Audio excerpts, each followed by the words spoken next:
It's an extremely competitive job market out there. How can you set yourself apart from candidates on paper, online, and in the interview? Welcome to the search bar. You've got questions?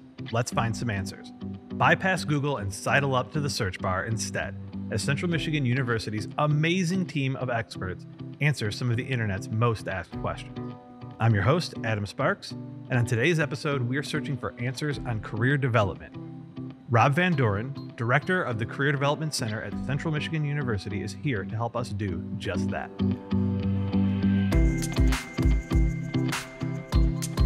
Hi, Rob. Thanks for coming in. Glad to be here. All right. So we're gonna talk a little bit about jobs and getting a job. I don't know if you knew this or not. I bet you Now did. I do. No. Right? I don't. Well, do you know this? We have historic unemployment right now. I think I'm probably way wrong on this, but it's like something 1950, 1951, 53, something about the early 50s. Was the last time it was this low. Yeah, right. Yeah. So I guess, what does that mean right now? Like to you, like what are you seeing as in your role, Yeah. helping young people go out and get jobs? Right. So the good thing about a low unemployment rate means there tends to be more openings for you to go and seek. So right now, it's really about finding the fit. So one of the things that we talk to either working professionals or students or recent graduates is a term that you sometimes hear in the industry is called T-shaped professional. So what you're looking for is you're looking for a breadth of knowledge, but then the down part of the T is then the depth of the experience that you have. So what you're going to want to do is, with the fact that there's so many openings right now causing low unemployment rates for individuals because there's so many opportunities, is really finding where's that right fit for you. And so when we talk about the depth of your knowledge, it's really, in order to be the most competitive that you can be, is instead of necessarily looking at the breadth of what you know, you can really look at the depth of what you know and say, okay, I have this depth of knowledge in a certain area. So I'm going to go and find those opportunities because I know that's where I can be the best fit, make the most impact, and have the greatest knowledge to help out that individual. Where unemployment rates are higher and it's harder to find a job, you sometimes have to kind of go more of that breadth of saying, this is where maybe I don't have as much knowledge, but it's somewhere where I can still maybe potentially make an impact, which makes it harder to find a job because you're competing with more individuals. Right now, if you want to reference it to real estate, it's a buyer's market, not a seller's market. That's how unemployment is right now. So it's a good time to be looking for a job because there's lots of opportunity. And with low unemployment rates, if you're a well-qualified candidate, it's a good time to be looking for a job right now. College is one of the best times for you to gain additional experiences. So that doesn't just apply here at CMU. It's at most institutions that somebody might go to. But just using CMU as an example, Right. You can study abroad. You can get involved in the volunteer center. We have, I can't even keep track because every day there seems like we have more student organizations on campus that provides you opportunities to get involved in leadership and organization. We've got a leadership institute you can get involved in. So while you might be studying, let's say, finance, for example, you might be studying finance. So if you go back to the T-shape analogy, the downward portion of the T is finance, right? I know managerial finance, I know markets, I know certain things. So as I go down finance, that's important. However, one of the things that employers are looking for right now is breadth, but the breadth is changing so the example I use for myself is more of a mid-career person. I have lots of professional experiences. As a 22-year-old, in your example, you're not going to have that same breadth of professional experiences. So I see that top portion of the T for a college student being more in that soft skill or transferable skill area. So they're going to want to say, okay, I know that this individual has a depth of experience in finance, in our example, apply any other major or discipline to it. But they also know how to effectively communicate. They also know how to be in leadership. They also know how to do some of these other things. They've had a study abroad opportunity, so they know how to work with people in diverse cultures and diverse backgrounds. One thing we talk a lot about in our office, and again, this is regardless of where you're at in your career, is branding. every company has a brand, but every person has a brand. Oh, And 100%. yeah, absolutely. Yeah. And so if and part of the reason this recently came up is with all the AI stuff that's going on is we've seen students come in with AI's written the cover letter for them. It's like, wow, those are some really impressive words that you might not have known. And so it sounds really sharp. However, there's no personality to it. It doesn't show your brand. It shows what a computer thinks is best. And it also might not link to the brand there. Because, I mean, we can think of two different companies in an industry, even just if you look in higher education, you can look at two different universities and they can be completely different. They both have the same underlying goal of educating their students, impacting the community, and helping students find employment. However, the culture, the brand, everything is completely different. Your brand matching their brand, you don't want to fake it because that's just going to lead to burnout and you turning around 6 months later and looking for maybe something else because you were like, well, I know they're looking for this type of person, so I'm going to become that person.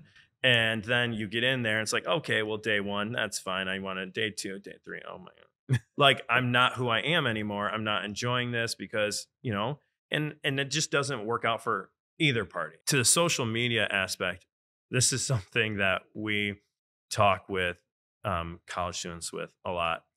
I find myself challenged because I don't feel I'm at a place where I'm keeping up on social media all the time. But thankfully, I have a lot of staff that are younger and more wise to the social media ways to work with those students than myself. LinkedIn is a chance. It's the professional social media platform. It's a great chance to connect with people. It's a great chance to show organizations you're part of. Like I said earlier, just kind of put down the nuts and bolts of what you've done in your career because, again, you're not going to want to build out a ton of bullet points. You're not going to want to add a ton of stuff because you're going to end up customizing it anyways if you end up going down that path. It's making sure you're staying connected and oh, that's the person I can go connect with. I met them at a conference. I met them at that meeting. It's a good chance. But LinkedIn is not the only social media. And like you were talking earlier about consistency. So if I've got a nice LinkedIn picture where I'm wearing a suit and tie, talk about the importance of branding, I talk about the importance of who I am, making an impact on my community, making an impact for students. And then you go, okay, well, there's also 17 other social media platforms or however many are out there now. And you go and search me on another one and it's completely non-professional. Some things on there are semi-inappropriate. Mhm. To your point, brand consistency. It's not to say that your Facebook picture or your Instagram or any of those other ones that I'm not on are important to have a picture where you're dressed professionally. But the point is you have to make sure the brand follows because if you see something on some of these other platforms where they talk about the importance of doing certain things, but then you get on those other platforms and it seems to contradict it, you're not really sure what you're getting. And if it's a competitive market, you're going to you're going back to the bottom of the list because they're not really sure what they're getting if there's some other people that seem more consistent on their branding. A lot of people are changing jobs. I think Mhm. one of the things that we've seen kind of data wise is that there was that in mid 2021 into 2022 it was the great resignation. Yep. Remember this? Oh, Which ended up, at least as I'm reading it now, ended up being a little bit more of a fun term to talk about in the news than the reality. Because the reality is most of those people, they weren't quitting, they No. were moving jobs. So what we had coming out of pandemic, kind of, or at least lockdown office spaces was Mhm. people moving positions, right? Right. And it's still going on at a little bit of a higher rate now. It's tapered off a bit, but like for those people, they're moving jobs, they're leaving their positions available for you. What are some of those transferable skills? Like, what are the things you should be doing? What's stuff that you can be doing to pad your resume to make the move? How do you make the Yeah. move? And the reason why this is so interesting to talk about with the pandemic is because when I or anybody I've worked with works with a mid-career individual that's thinking, I want to make the jump from here to here, the first question we always ask them is why? Mm. So what's the goal? Because that really impacts what you're going to do next. And the reason why, and that's always been the case. Anytime, even pre-pandemic, somebody wants to make that jump, the reason is because there's a why behind it. And the pandemic caused a massive amount of people to think about what that why is in their life, because they're seeing people get sick. They're working from home, which is maybe something they've never experienced. They might have young families that they're thinking about.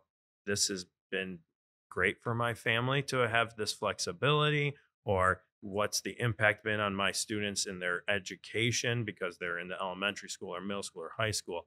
So we saw during the Great Resignation a lot of people thinking about that why. So when we talk to people, we always ask them that question. They're saying, oh, because a lot of times, right, they'll call us up or they'll talk to me and say, hey, I want to switch industries, or I want to go for this job or whatever. And I ask them why. Because let's be honest, flexibility in your work environment is a very different why than maybe income is. Right. So if the point is income, I want to be making more money. So you're looking at, so maybe that's not really switching industries, it's going for a promotion, or maybe it's switching industries to something that is a higher paid industry to work in.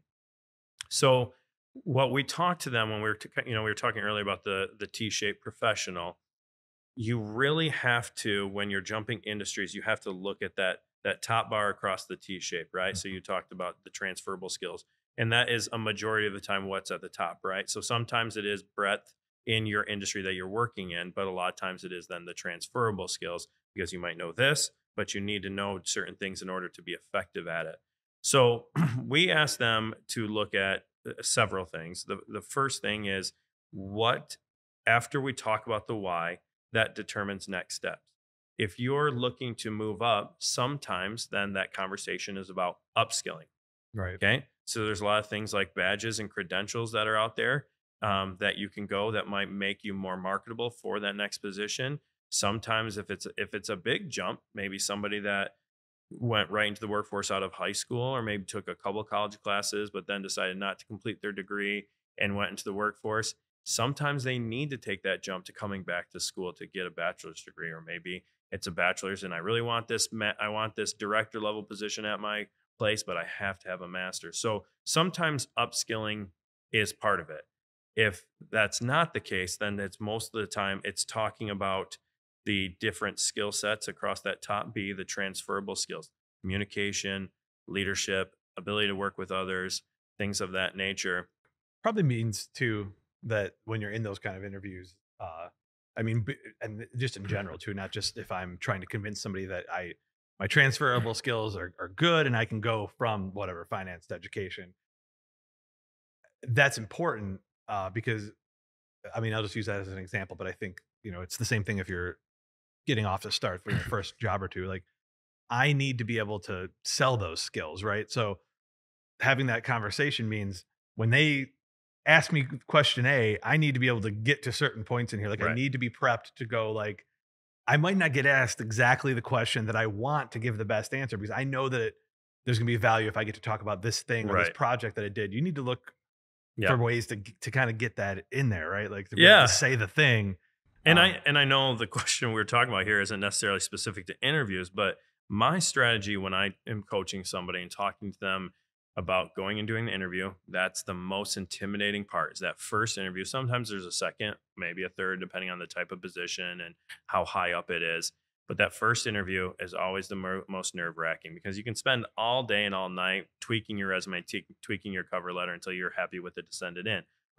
A interview, you say something once, it's out there. yeah. So my strategy is always exactly to what you're saying, and it can be even more vital in this situation where maybe the line is not directly drawn, is to go in and say, in order for me to be competitive in getting this position, I've got to share these 5 things. Maybe it's these 2 projects, maybe it's a story about the time I did this, and I need to make sure that I can show that I have these 2 technical skills that they're looking for, even though they might not think I do based on my previous experience or my previous positions. So you got to go in, and you're absolutely right. So I've got these 5 things. I've got them on my notes. I got to hit them on some point if I'm going to give a chance of being pushed through. So then I look for the question and how to apply it. So you don't know your questions ahead of time, but you can still know what you're going to talk about ahead of time. And you just find a way to almost adapt the question they're asking to the answer you want to give. Rob, thanks so much for being here and telling me all about career development for people at Central Michigan University and anywhere else they might be. Happy to be here. Thanks so much. Thanks for stopping by the Search Bar. Subscribe or follow so that you never have to search for the next episode.